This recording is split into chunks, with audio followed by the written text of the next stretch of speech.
when you are not raising funds. And the other way is to cut your coat according to the size of the cloth. And therefore, we have to now look inwards and see what we can do to align the expenditure side and the financing side. So what we have done is to increase a little bit of the borrowing, because borrowing is easy, equitable growth in terms of time. You can grow now, but you're endangering the other phases in terms of time and generations. And therefore, we had hoped to borrow only 3.83% of our GDP when we made our budget, which was commendable. The lowest across the region, to borrowing slightly more to 4.2% of our GDP. But then we are also cutting our expenditure by 177 billion Kenya shillings. And while we are still doing that, it is the same year that we need to also do too much. There is the education sector to take care of, especially the confirmation of JSS teachers. There are teachers in the health sector. There are our professionals in the health sector that needs confirmation in UHC program, and also interns in the health sector. There is some weight for us to carry as a nation. And therefore, the reason why we are meeting today is basically to look for where we can cut more. Because what the National Treasury has cut, unfortunately, has not been seen to be enough. They are appearing before us in the afternoon. And they are appearing before us in the afternoon so that we cut slightly more. And if we manage to cut 0.2% of our GDP, which is around 36 billion, it will be bearable for the economy. And therefore, Chairman, I know you are pragmatic. From the time you are a mayor, the budget would be presented to you. You would be the one implementing it.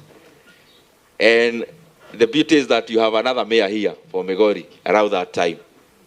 You are the governors. And I know you know the process. And therefore, I want to request you to help us fulfill cutting a little more, especially 0.2% of our GDP. And this is cutting across. In my entire time as in Parliament, I have never seen any other time where a CDF is being cut and people are okay with it. This is the first time. Yes. Because we understand where the country is. That we have never even gotten any member protesting that CDF, we are reversing the increment of 10 billion. They are all happy. Because we all understand that Kenyans have told us, fine, we understand what you're doing, but please recalibrate and do it slightly differently. However, we know this desert, we may get an oasis probably as we move to the next financial year, but the truth of the matter is that where we are now is where we are. And where we are now is in a forest. And the best way to move out of the forest is to look for a clear path. And the clear path now is not to go deeper to the forest. And going deeper to the forest is wanting to spend more and wanting to borrow more. We'll be all lost in the forest and we'll never be found. So the best way to look for some light somewhere is to look for a path that has some light.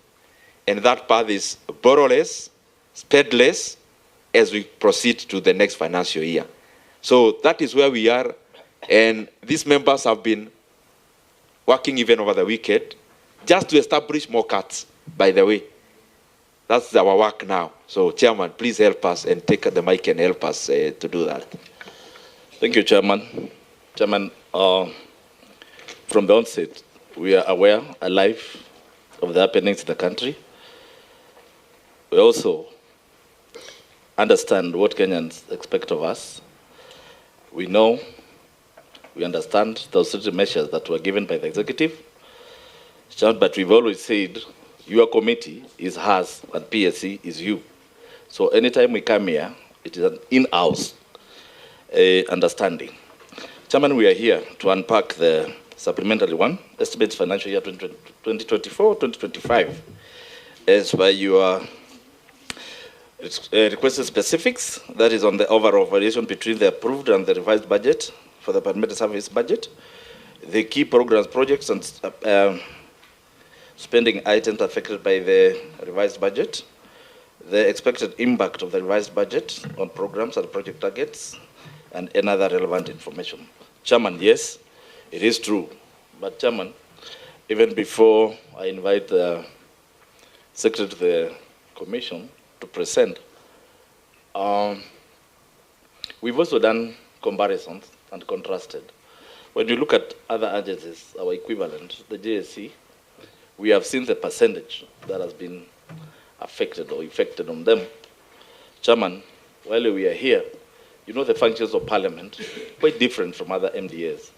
So even as we invite those austerity measures, even the more proposals by Treasury to cut more, I hope we'll bear in mind as Parliament, we need to understand that our functions are quite different.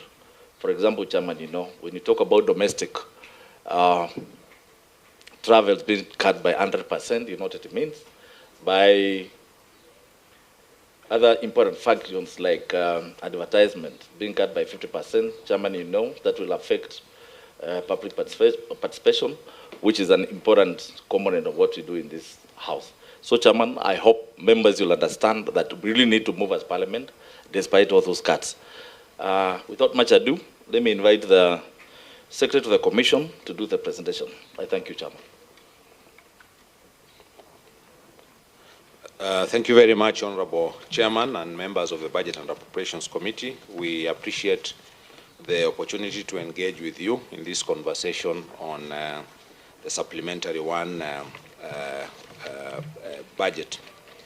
So, Mr. Chairman, we have circulated a document that I would like to speak to, and I appreciate that the Chairman has given an anchorage and a background to the conversation that we will be having. So allow me to then speak to the document and to refer you to the various paragraphs of it. So at paragraph 1 and 2, we basically explain the establishment of the commission and its functions. At paragraph 2, the 4 votes that are the Parliamentary Service Commission's budget, and the other accounting officers are here, and when I am done, Mr. Chairman, you will allow that the other accounting officers say something in respect to their respective votes. At paragraph 4, the Chairman has explained what you have asked us to come and do. You have asked us to say the proposed supplementary, what projects and spending items are going to be affected for us, and what that impact will be. So we anchor this conversation first at paragraph 5 by looking at the budget performance in the 2023-2024 budget, because we think that will give you a context of how our spending patterns are and what we can expect by the reduction that is proposed. So out there we have set out the approved budget for the various votes, how much was spent in actual terms, and what that percentage of absorption is. And it's important to note that that's the spending in actual terms. But as we explain at paragraph 6 and 7, that spending in actual terms can be misleading because it doesn't account for all the monies that we did not receive because of exchequer release constraints. It doesn't account for, therefore, the pending bills that we have. The point we are making is if you look at those patterns, you are able to tell that we fully utilize the budget that we have. We have no leg room. We are not able to have any balances. In fact, it shows clearly that we needed all the money that we had in the current budget. In fact, we were short. So any space that appears there in terms of the utilization is explained by the failure to get exchequer releases. In vote 21, amounting to 88.8 million, that's at paragraph 7. In vote 2042, the National Assembly, we are talking about pending bills of 225 million in respect of facilitation for bodyguards and drivers who have not received their facilitation for the last quarter, 90 million for constituency operations, and 85 million for other suppliers. In vote 2043, 542 million in pending bills.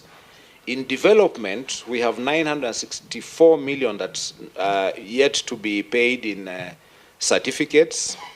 And in the Senate vote, some 250 million was not absorbed because there was a court stay order against the Senate oversight function, and 423 million in pending bills. So just to give that context, that we need all the money that we can get to discharge Parliament's functions. Now, at the bottom of page 3, the approved budget for 2024-2025, you will recall that when we appeared before you, we had sought 65.8 billion according to our work plans. However, what ended up being appropriated was only 44.5 billion, and therefore we had already an underfunding according to our own projections and our own plans. We were going to start off the financial year with a 20.8 billion hole, and we have set out at table 2 on page 4 the deficit we had in respect of our plans as against the amount appropriated. So when we come now to the proposed supplementary estimates at paragraph 9, we look at the various items that the Treasury has targeted and percentage cuts in those various items.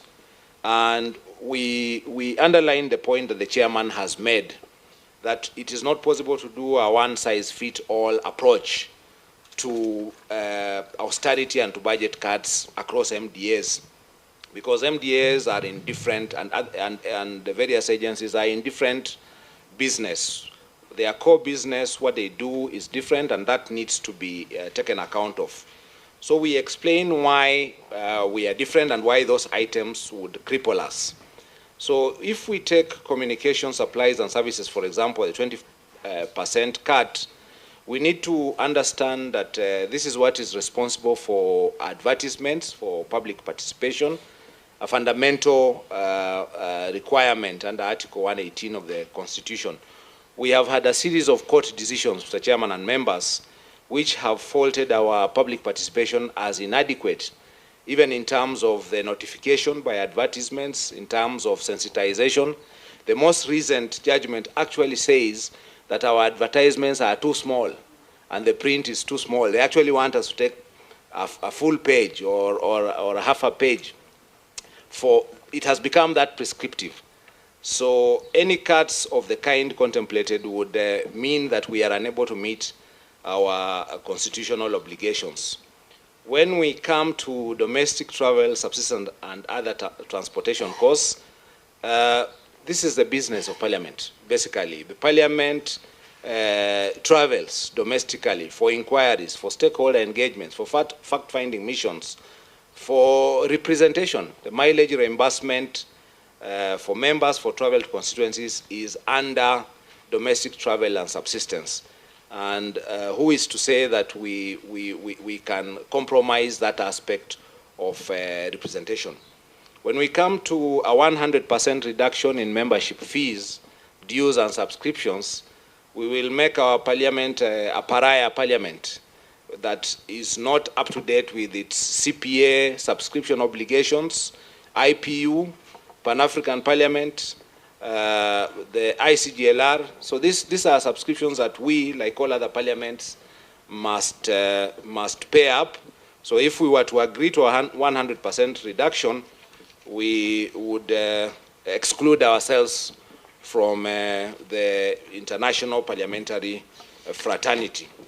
Draw your attention, Chairman and members, to page 6, top of the page, item number 4 at the top of the page, proposing a 100% reduction in operating expenses. Please note that operating expenses is where constituency and county expenses fall. When we talk about 100% reduction in refurbishment of buildings, purchase of motor vehicles, other transport equipment, office furniture, general equipment, etc., we think that this is particularly inopportune at this time, coming hot on the heels of the storming of Parliament and the damage that everyone knows took place. So we are in the process of rehabilitating and making good all that happened, and we are not able to do so with a 100% reduction in that allocation. The development budget also will be rationalized by 50%, and that affects ongoing projects, particularly the ongoing development of the Center for Parliamentary Studies and Training. So when we come to D at the middle of page 6, the overall variation between the approved budget and the revised budget for the Parliamentary Service budget, the overall variation would come to 8.4% of our budget, broken down as we have indicated in Table 4. For vote 2041, that's, we have set out the printed estimates, 1.1. The revised estimates would set us back by 54 million, representing 4.7%. For the National Assembly, we would be set back by 1.8 billion, 6.9%. For the Parliamentary Joint Services, 3.9%, 262 million. For the development, we would take a whooping chop of 1.03 billion, which is 50%. And for the Senate Affairs vote, 544 million, representing 6.8%, and overall 8.4%. Now, you have asked about the expected impact of the revised budget on programs and project targets. So, Chairman, we already spoke to that under the various items which I have just recited. Suffice it to say at paragraph 12 that a 3.7 billion reduction will severely affect service delivery, and it may not be, it's not suitable. And under those respect, first, the entire quantum, and secondly, the areas proposed are not suitable considering the mandate of Parliament. And we have said why. A lot of those items speak to the core of legislative work, committee work, public participation, mileage, etc., reductions in refurbishment of buildings. We've spoken to that. Also, at paragraph 14, pending bills for development will be affected. But we are alive to the fact that Parliament must be part of the initiative to exercise austerity. So at paragraph 15, we propose that the Parliamentary Service Commission and the various votes wish to comply with the reduction, but we want to do so in a manner that takes account of the specific mandates of Parliament and of the Commission, so that there is minimal disruption to core functions. Now, to do so, at paragraph 16, we observe that the BPS had adjusted our baseline by 2.881 billion, and we have set out at table 5 what the areas for adjustment in BPS and the additional funding at BPS had been. At 2041, the various items: general funding for PSC, 30 million for selection panel, 70 million for general operation, etc., and so on, the various items for the different votes, all the way to overleaf on page 8. Now we propose at paragraph 17 that because of the austerity measures occasioned by the rejection of the Finance Bill 2024 and the subsequent budgetary rationalization, the Commission will, along with other MDS, have to postpone some of the activities, and therefore we propose to surrender back the following amounts. At vote 2042, 550 million, that was going to adjustments for constituency office operations. The development vote, 500 million for projects. We can ill afford it, but we have to. It will be a better cut than whopping 1 billion. and then 75 million for county office operations under the Senate affairs. That would give us 1.125 billion already appropriated within the ceiling for 2024-2025. Then when we come to the draft estimates, the Budget and Appropriations Committee had adjusted upwards our ceiling by 975 million. So it is noted at paragraph 19 that the BPS approved ceiling was going to come to was 43.623 billion, which you adjusted to 44.598 billion, representing the 975 million I spoke to. From the foregoing, the Commission is proposing to surrender 875 million, which represents a planned salary adjustment, including constituency and county staffers, under the respective votes as we indicate at paragraph 20. So for vote 2042, National Assembly, 310 million. For vote 2044, Senate, 70 million. This is the adjustment for constituency and county offices. Then for PSC staffers in general under the various votes, 495 million, top of page 9, and itemized under the respective votes as shown, 2042, 193, 2043, 190 million, and Senate, 112 million. So a total of 875 million. You note that of those votes, there are 4 votes. 1 vote is proposed for exemption, and we would request that you indulge the Commission not to effect budget cuts for 2041 for the following reasons. This is the vote that was responsible for the selection panel, and you'll recall that the Commission had been asked to utilize its own budget, and then this would be refunded. When it was actually put in the supplementary budget, supplementary 2, the exchequer wasn't issued a deficit of 32 million, which will need to be a fast charge. So that vote begins with that deficit of monies which the Commission had been asked to spend, which were not reimbursed, and which will start off the Commission with that deficit. But secondly, and more important, the IEBC Act came into force last week. Again, the Act has provided that the Commission will fully fund and facilitate the new panel, but the necessary funding for this is not in the budget. So this vote will actually still require additional funding to meet the obligations arising from the selection panel. And we all understand at this time that the matters IEBC selection panel and the selection of a new IEBC are core. Then, so at paragraph 22, we are concluding that in place of the rationalization proposed by the Treasury and the items that they targeted, the Commission is proposing a total reduction of 2 billion, as we have itemized it, and the austerity measures which the Treasury was proposing were going to be very adverse. We are asking the Budget and Appropriations Committee to take account of the need for resources for normalization of legislative business and business continuity, and to take account also of the core business of Parliament as distinguished from other MDS, and to therefore agree to the proposed gross figure of 2 billion and the targeted areas are set out on page 10.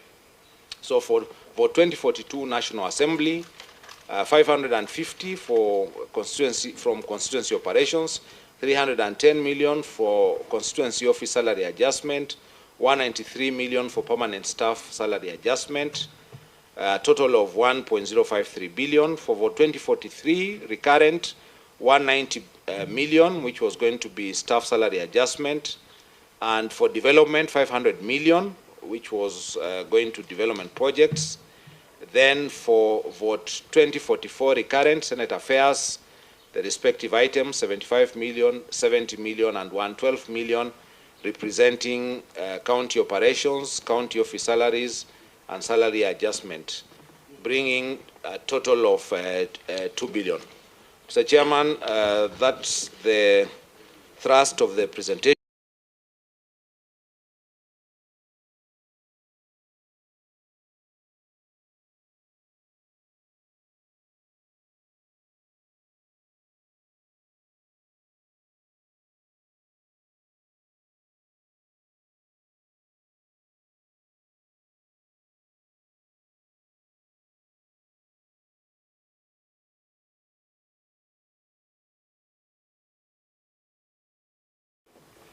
There is a national decision that has been made that everybody must cut their flesh. Cut some fat, and in some areas cut some flesh. Mr. Chairman, we, however, request that instead of cutting the 3.7 billion that was asked for by the National Treasury with respect to Parliament, you consider a number of things. The National Treasury has asked that with respect to Parliament, please cut 3.7 billion. However, when we look at the totality of the budget, Mr. Chairman, we remind the committee and remind us a number of things. That one, even with a total budget of 41.3 billion, we were already underfunded. That's the beginning. But then we ask, because we are a responsible institution, because we need also to respond to what we are being asked by Kenyans, we must also cut. Therefore, instead of cutting 3.7 billion, Mr. Chairman, we are requesting that you accommodate, and we all accommodate a cut of 2 billion. Why, Mr. Chairman, remember, our absorption was 92.2%, total absorption for Parliament, if you go to the top of page 3 of the document. Out of these 92.28%, it means totally there is an amount of money which we were not given by Treasury. That is why we could not absorb. For instance, with respect to the National Assembly, with 2042, we crossed the financial year with about 1.7 billion, which was not released by the National Treasury. Treasury is asking for National Assembly, please cut 1.8. But we are reminding them, and we are reminding us, you did not give us 1.7 billion. So instead of cutting 1.8 billion for National Assembly, we are saying please cut 1 billion only, because part of the money that you are coming for is carryovers for last financial year. With respect to constituency offices, for instance, there are 42 constituency offices that we did not pay office operations, and I sent the message to all members. That amounts to about 90 million. There is mileage and DSA for members which we did not pay, amounting to about 191 million. The money for your bodyguards and drivers, which was there in the budget, whereas Senate was able to pay part of it, National Assembly we were not able to pay about 70%. Actually about 85% we were not able to pay by the time we closed the financial year. We have suppliers, including hotels, which we have not paid about 90 million, Mr. Chairman. So because of that, we are saying, let's see, yes, let us take a haircut, cut some flesh, but instead of cutting the neck, you can cut some other areas. You can cut the shoulders, but you can remove some flesh from the shoulders, some flesh from the back, but not the neck or the head, Mr. Chairman. That is what, in a nutshell, we are asking, because we are a responsible institution. We accept the cut, but we would want the cut to be rationalized so that we reduce constituency offices' monies, for instance. We reduce some areas which were proposed for certain increases. We reduce those ones instead of affecting things like your current mileage. Remember, as my colleague has said, National Treasury, when they see domestic travel, they cut domestic travel at 50%. But remember, your mileage is part of domestic travel. And we have arrears for the last financial year, and we have not started paying this financial year, Mr. Chairman. Thank you very much. Thank you very much, Chairman. I will only add also on the issue of pending bills. Chairman, you remember we came here and we pleaded on the development side, we have a pending bill actual of 964 million. So if you're going to cut the commission, if the Treasury is proposing to cut the commission budget by 1 billion, it will mean that going into this financial year with a pending bill. Chairman, there will also be, like it has been indicated, a number of projects that have to be undertaken, even quick ones. For example, we need to put up a media center for the media. We need to refurbish some of the facilities to move staff from the main parliament buildings to this side. So there will be need for additional resources in the lines that we have proposed, and the Commission has made a proposal to reduce, instead of 1 billion from development, to reduce this by 500 million. Thank you, Chairman. Allow me, Mr. Chairman, just to add this. With respect to the media center, there is information out there that we are chasing away media. It is not true. The Commission has decreed that we need to do a proper media center for our media. The Honourable Member for Lesamis would remember that the current media center is a prefab, which was started sometime in 2009. The media used to operate at a place opposite the Senate chamber around there. It was a tent. And from 2009, it was agreed that let us have a prefab, which will operate for about 4 years, so that we can thereafter construct a proper media center for our media. Therefore, that is a plan that has been there. It's just that it has been found that probably this is the right time to do it. The amount is modest. We are still working through the process. And so that is an accurate position, Mr. Chairperson. Thank you. Thank you. Chairman, I think that's what we had. You've had our frustrations with what we have brought to you. As I told you, you are us and we are you. So it's upon you members to know how you're going to deal with this, aware and alive of what is happening. Chairman, we are not selfish.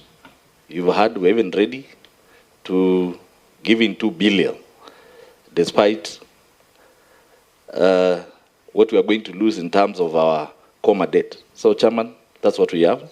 Back to you. Maybe before the commissioners can say something. Sorry. Briefly though. Sorry. Commissioners? Sorry. Yeah, thank you, Chairman. I was just wondering how my chairman, at least my voice will make a difference. Yeah, because we've been listening to men. Yeah, so we are here also. Thank you so much, Chairman. You've had our presentation. And I want to concur with the clerk of National Assembly that even when you go for a cut, we have to cut it proportionally. Otherwise, some other parts of the body will suffer. So we have to be very careful on how we do it, because as they mentioned earlier, our functions are unique. We don't have any other parliament that we can compare to. Our functions are unique, so we have to look at how are we cutting, where are we cutting. So we should not paralyze the functions of the parliament, because this is where it starts from. So we have to be very careful as much as we consider what everybody's doing. The cuts are there, even in our homes, in our families. The cuts are now going to affect each and every person, because the country has to move forward, Parliament has to move forward, and we have to do it proportionally. Thank you, Chairman.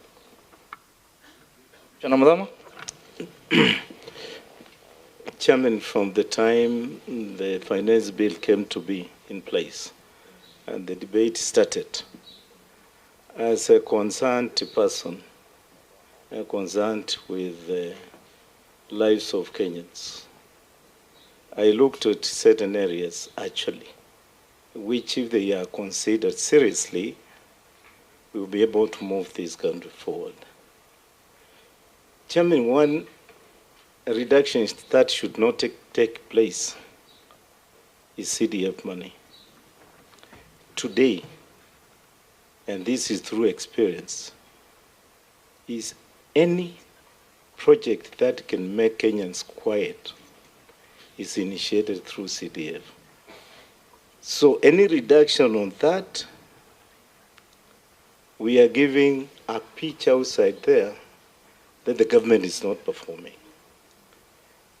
And on top of that, those projects actually land on Kenyans and the Kenyans who need to be served by the government.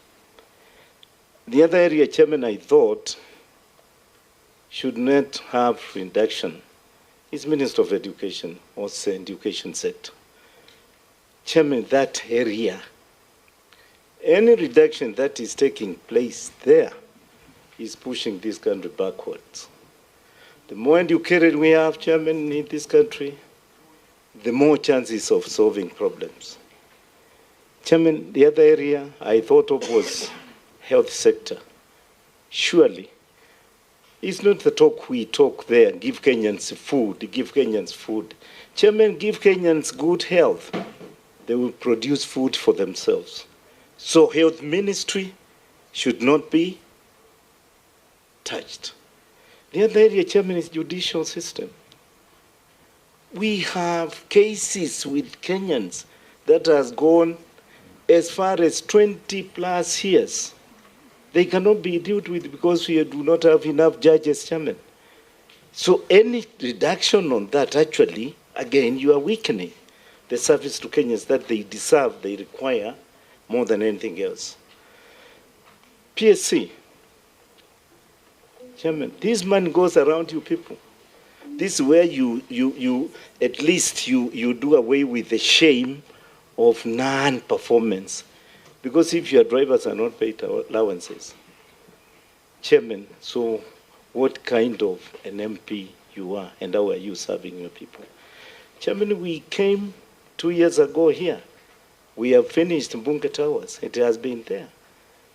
Here, we had to plead with the contractor to finish the work and be paid later on. The money is not there now to pay those contractors. And now it is being suggested you would reduce what already has been there. And it was not to clear the outstanding, it was just to surface the pending certificates. And Chairman, the law is very clear.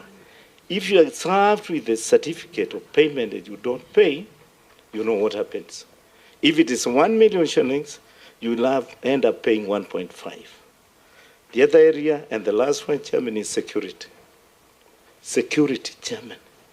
We do not have enough police officers, and that is why we are overwhelmed in any kind of a situation that takes place that requires security. So that area, Chairman, should not be touched. We can do away, we can wait even to dig dams. Chairman took from 1963 up to today. We are talking about building dams. We are talking about bringing water to the people. Where has it worked? It's only your money that you are getting now as members of parliament that can be seen to be working on small dams. But where is the grand national government dams that has taken place since 1963? Or tapped water that has been given to the people? Chairman, there are areas we need to do away a little bit. Tarmacking of roads, Chairman, in exchange with what I mentioned here, is not a priority. Wewe niambie huko Kiaru, ni siku gani ulisikia mtu akisema I could not go that side because there was no road? There is not one case that you can show. So I'm saying with what has been presented here, Chairman, and the refisting case, go and sit down and look at these areas. Work on this. Even the boss tell him these are the areas where Kenyans are opening their eyes to see how services are being delivered to Kenyans. I rest my case, Chairman. Allow me to allow the Honorable Commissioner who was walked in to introduce himself. And to say something briefly. Thank you. My name is John Kenyo, Senator of Laikipia and Commissioner. Chairman, I want to associate myself with this document, and I want to persuade this Honorable Commission to cede to our request, Chairman. Because if you cede to our request, Chairman, you'll be ceding to the request of Kenyans, because we represent people of Kenya as a Parliamentary Service Commission, meaning by extension the Parliament. This is not only our document, but your document, Chair.